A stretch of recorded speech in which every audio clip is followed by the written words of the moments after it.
প্রিয় ভাইরা, ভ্রমণ পর্বে এবারে আমরা চলে আসছি পটুয়াখালী বাউফলের কমলার দিঘি।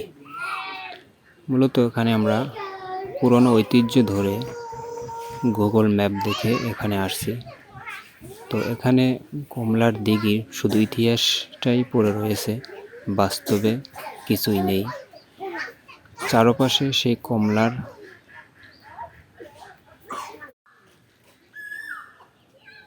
এই দিঘিটার চারপাশে অর্থাৎ 3 দিক থেকেই পার আছে, দিঘির পার পাওয়া যায় খুঁজে, কিন্তু ভিতরে এখন জমি চাষ হয়। তো কমলার দিঘির যে অস্তিত্ব মোটামুটি এখানে পাওয়া যায় তা হলো চারুকুলে যে পাড়টা আছে সে পাড়ে বাড়িঘর উঠানো হয়েছে, উঁচু সে পাড়টা এখনও দেখা যায়।